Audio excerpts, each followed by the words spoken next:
ഫലസ്തീൻ ഒരു രാജ്യം എന്ന പദവി കൊടുക്കരുത് എന്നാണ് ഇസ്രായേൽ പറയുന്നത്. ഇങ്ങനെ തന്നെയായിരുന്നു ഇസ്രായേലിന്റെ വിശ്വാസം. 48-ൽ ഇസ്രായേൽ രൂപം കൊടുത്തപ്പോൾ തന്നെ ഫലസ്തീനിന് രാഷ്ട്രത്തിനും അനുമതി ഉണ്ടായിരുന്നു. പക്ഷേ റിജക്ട് ചെയ്തതാണ് അറബ് രാജ്യങ്ങൾ. പിന്നീട് 94-ൽ ഓസ്ലോ കരാറിലൂടെ വീണ്ടും ഫലസ്തീന് രൂപം കൊടുക്കാൻ ശ്രമിച്ചു. അട്ടിമറിച്ചത് ഹമാസാണ്. എന്നാൽ ഇപ്പോൾ പല രാജ്യങ്ങളും ഫലസ്തീനെ അംഗീകരിച്ചുകൊണ്ട് രംഗത്ത് വന്നിട്ട് ഫലസ്തീന് സ്വാതന്ത്ര്യം വേണം, സ്വതന്ത്ര രാജ്യമാകണമെന്ന് പറയുമ്പോൾ ഇസ്രായേൽ സമ്മതിക്കുന്നില്ല. എന്നാൽ ഫലസ്തീനെ സ്വതന്ത്ര രാജ്യമാക്കണമെന്ന നിലപാട് ട്രംപിനുണ്ട്.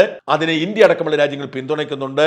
അക്കാര്യം പക്ഷേ ഈ കരാറിലില്ല. ഫലസ്തീൻ എന്ന രാജ്യത്തെ അംഗീകരിക്കുന്നതും സ്വതന്ത്രമായി അവർക്ക് മുമ്പോട്ട് പോകാൻ കഴിയുന്നതും ഈ കരാറിലില്ല. ഇത് ഇസ്രായേലിന്റെ നേട്ടമാണ്. അത് പതിയെ വരുമായിരിക്കും. പ്രതിസന്ധികളെല്ലാം പരിഹരിച്ചു കഴിഞ്ഞാൽ ഇസ്രായേൽ അവർ അധിനിവേശം നടത്തിയിരിക്കുന്ന വെസ്റ്റ് ബാങ്കിൽ നിന്നും ഒക്കെ പിന്മാറേണ്ടി വരും. സ്വതന്ത്ര രാജ്യമാവാം. അപ്പോഴും ജെറുസലേമിനെ സംബന്ധിച്ച തർക്കം തുടരും. ഗോലൻ കുന്നുകൾ പോലും വിട്ടുകൊടുക്കും. ജെറുസലേമിന്റെ കാര്യത്തിൽ ഇസ്രായേൽ വിട്ടുവീഴ്ചയ്ക്കില്ല. ഇസ്രായേലിന്റെ പിടിവാശിക്ക് മുമ്പിൽ വഴങ്ങേണ്ടി വരും ജെറുസലേം. ഇസ്രായേൽ കൊടുക്കേണ്ട സാഹചര്യം ഉണ്ടാവും. അങ്ങനെയായിരിക്കാം സ്വതന്ത്ര രാജ്യം ഉണ്ടാവുക. അല്ലെങ്കിൽ അക്കാര്യത്തിൽ ആശങ്ക തുടരും. പക്ഷേ ഈ ആവശ്യം പോലും അംഗീകരിക്കാതാണ് ഈ വെടിനിർത്തൽ പ്രഖ്യാപനം ഇപ്പോൾ വരാൻ പോകുന്നത്, യുദ്ധ പിന്മാറ്റം സംഭവിക്കാൻ പോകുന്നത് എന്നത് ഇസ്രായേലിന്റെ സമ്പൂർണ്ണ വിജയമായി തന്നെ കണക്കാക്കണം.